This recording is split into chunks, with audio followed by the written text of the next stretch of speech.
Can you hear me? Can you hear? Welcome! Welcome! Bubble came out of my mouth. Welcome, assassins, to this week's Ramble vlog. I'm home again. And my God, does it feel good. So, as usual, it has been another 2 weeks, I think, since the last Ramble vlog. Maybe even longer. I went on another work journey. This time it was to D23. And what was the other one? It is a small one. You probably haven't heard about it. It's San Diego Comic-Con. So D23 is Disney's fan event. If you follow me on Instagram, you already knew I was there. And still, I wonder... Actually, no, that's not true. At first, I was wondering, it's in Anaheim, where Disneyland is. And it is, D23 is Disney's fan event. It's the ultimate fan event is how they promote it. And in my mind, I'm wondering, isn't Disneyland or Disney World the ultimate fan event? But as soon as you go inside, it's really, really obvious. It's like lots and lots of vendors for Disney memorabilia and classic Disney paintings and soundtracks and all of this different swag. And it's just to please the fans and make them feel good and, allow them to bring home part of the Disney culture. Also, they announced that they're going to have like a Westworld-style hotel, Star Wars hotel, where there'll be actors and everybody who stays there is going to have their own sort of story to play, their own campaign, which sounds so awesome. And I imagine there's going to be a lot of dead people too, just like Westworld. A lot of mindless killing, just like Disney is known for. So we'll just have to wait and find out. But I'm definitely going to, I'm definitely going to stay there. And so the reason I was there is because we were revealing our new VR game. It's going to come out in 2018 called Marvel. Why am I blanking on the name of our own thing? Powers United VR.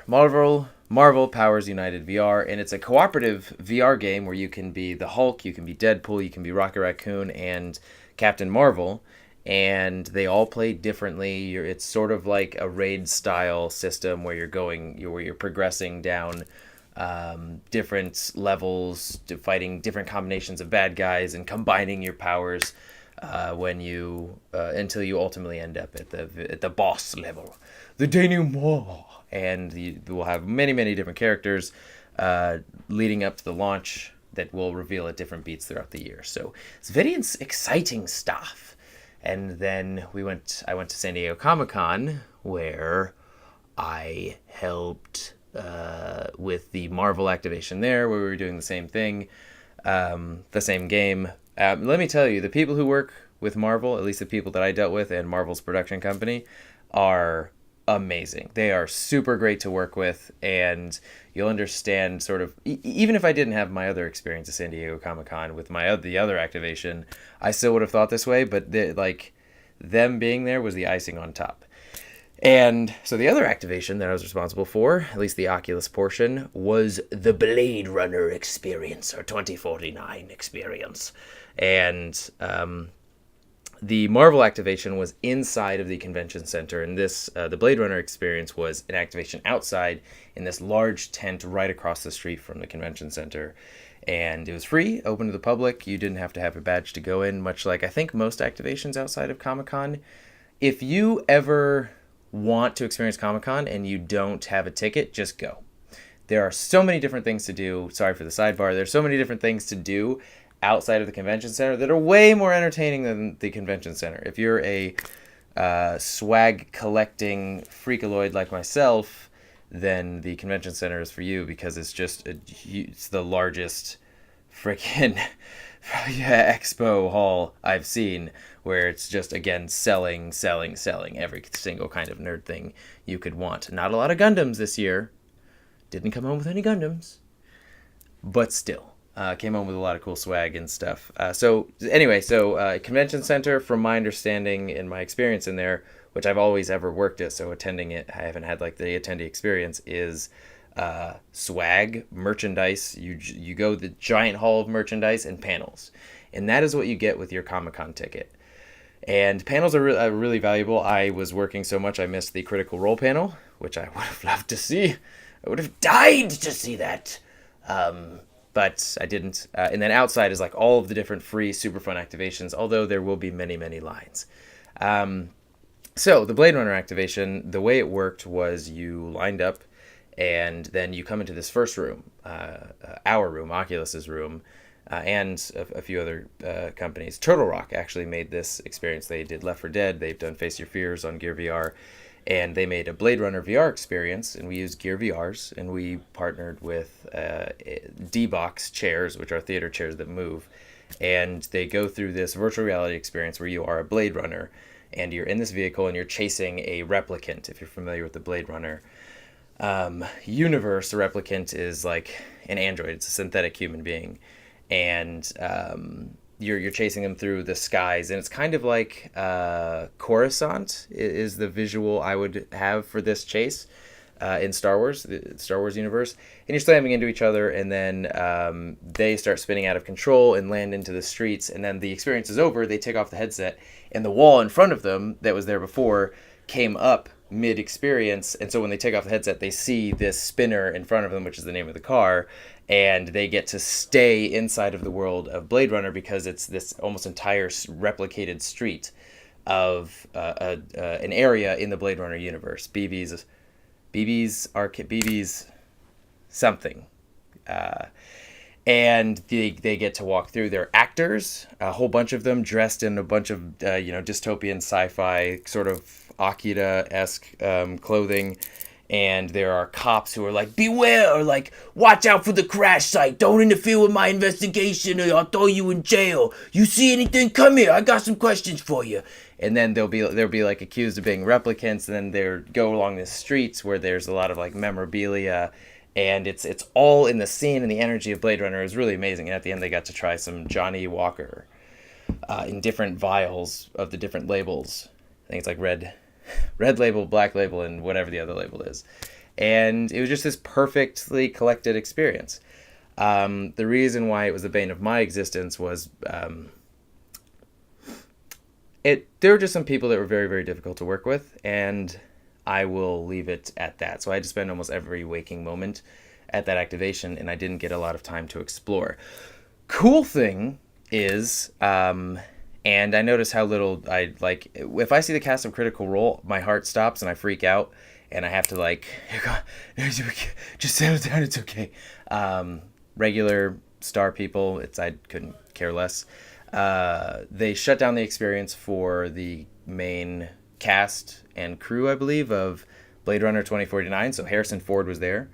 I always want to say Jake Gyllenhaal, but Ryan Gosling and the two lead actresses, which are very beautiful in person. And they showed up and did the whole experience. You got to see them go through it, and don't care about anybody else. It was really cool to see Harrison Ford smile when he was inside of VR. Because to be honest, the experience was pretty simple. It was a pretty simple experience. It's available now on the Gear VR called Replicant Pursuit. And if you try it, you'll be like, what is the draw of this? The D-Box chairs really helped. But at the core of it, it's kind of a simple experience, which makes me feel like if Harrison Ford were to try some real, true, awesome, like high quality, best that we can provide experience right now, he would be sold. He would be a Believer. And Ryan Gosling was just cool guy douchebag, like laying in his, there's nothing that really gave off that he was a douchebag, but it was just like it didn't look like he could care any less about the VR experience.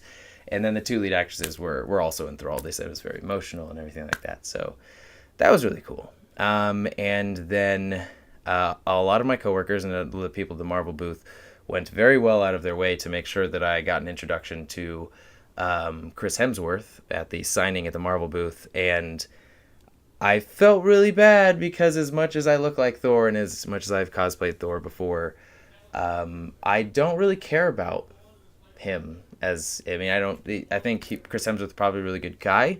He was like the least excited to be there, which is pretty obvious.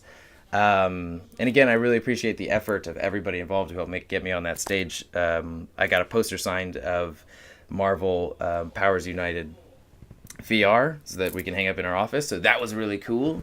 But otherwise, it was like my more interesting, meaningful interaction was with Mark Ruffalo, which plays the Hulk. And I'm every time somebody puts their hand out to introduce themselves to me, I fail at that interaction. I will fist bump their open palm. I will open palm their fist bump. I will. It's just always bad. Choose the wrong things every time. Happened with him. And it was one of those things where he held out his hand. My hands were full. And as he held out his hand, I put down the poster to sign, which gave off like a, no, sign this first. And then we'll, anyway, it was pretty awkward. I tried to get a 360 photo of like Chris's face on one side of the photo and my face on the other. We're like, but there were no photos allowed. So I just held it up really quickly and it was like, and then he sensed it and like closed his eyes and went like that. And I was like, whoa. And it was really blurry because I tried to get it really quickly. And then if you've ever seen the movie, what we do in the shadows, the sort of pompous but hilarious vampire that's like, okay, guys, we're going to go out to eat tonight. He is the director of Ragnarok, which was mind-blowing to me. And I highly recommend as a comedy, what we do in the shadows is amazing. And it makes me have faith in Ragnarok. So that was my Comic-Con experience. It was way more stressful than it had to be because of certain people. But I honestly had no time to myself. Otherwise, I would have loved to do a Ramble vlog. I would have loved to get some more 360 content. I didn't get a lot. I had barely any time to walk the show floor. Same with D23. It was all very hectic, and I should do better next time. Although, if next time happened again, it would be the same thing, because I'd be equally as fucked over. So, yeah. Okay, now on to enough recap, on to updates and questions. Updates are... D&D, let me know how you liked it. I uploaded one last week. I meant to upload the second one, which exists, and a third one episode exists of the same quest. All finish up. And, again, too busy to upload it, but watch, if you have any interest, just watch a few minutes of for part 2, because part 1 was never recorded, of Harmony of Quakes, the 360 D&D campaign. And let me know what you think. I think definitely going to choose another angle next time. It is kind of tiring to just be like going around the entire... So I put the camera in the center of myself and the two other players, and the map was on the other side. I thought it was a really good camera angle. But thinking about it now, I could put the 360 camera away from us, so in one view it gets all of us, and potentially even the map as well. So I'm going to try that next time, which will be a video uploaded now and then 2 videos uploaded after that to complete that campaign, or that one-off. And then we're going to start doing a little bit more experimentation. And hopefully, now that I'm back for a little while, actually there's this solar eclipse thing in Oregon I might be going to. Stay tuned on that, I suppose. And yeah, so a bunch of 360 content that we're experimenting with. I'm putting also my content on veer.tv, and it's a 360 sort of like YouTube platform that I'm experimenting with as well. And hopefully, again, with the free time, I'll be able to start editing Mass Effect Rant View, though I believe people have already finalized their opinions on that. If they played it, they played it. If they're not going to play it, they're probably not going to play it. As for the questions, I only have one that I can think of, and if I skipped over you, let me know, because I would like more than one, although just a bum, you are very, very loyal, and I always look forward to your questions, and I thank you for them. But his question was, and this is a long time ago that I should have answered this, I apologize, is what was I excited to see at E3? And I would say Shadow of War is one of the big ones, because that just...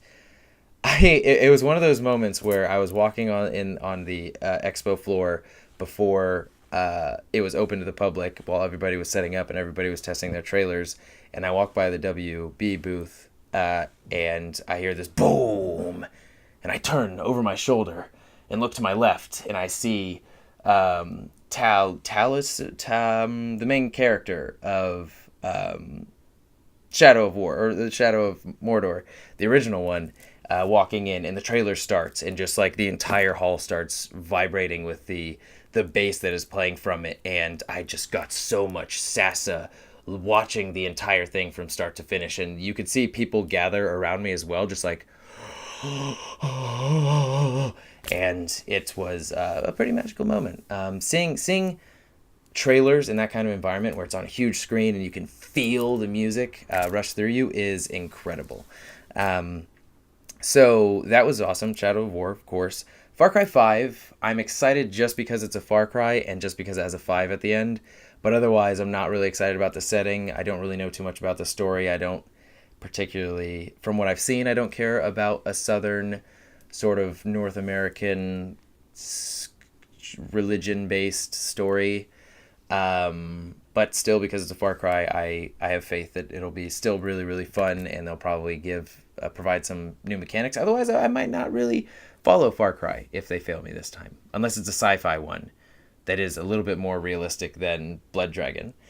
And then Assassin's Creed is the next console one that I'm excited for. Destiny 2, I stood in line to play to play it.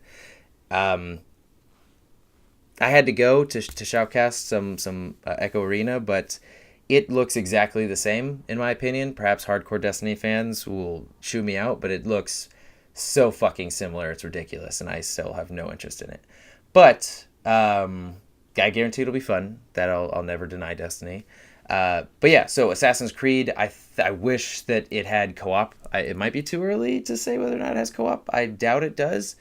But that was the most fun thing about Unity. Unity was not a great game, but being with 3 of my friends and just mobbing a mansion, just assassinating everybody in this tsunami of death leading to our target, it was incredible. Or even the reverse of that in this sort of like sprawling sort of more open, low to the ground environment where you had to coordinate between everybody. Like, okay, you take out that guy, run, 2, 3, there. Now you go. Now rush forward. Take his body, get it back. Was super fun in Unity. So I'm really hoping that they bring co-op back. Otherwise, it looks like the next Black Flag, which Black Flag is the best Assassin's Creed to date, in my opinion. Just such a well-rounded, beautiful, fun game, dynamic game as well, that this looks to be like the next version of that. So I'm pretty excited about that. And then there's this like 1980s, 1990s-esque game. Like retro Neo style game. I forget the name of it.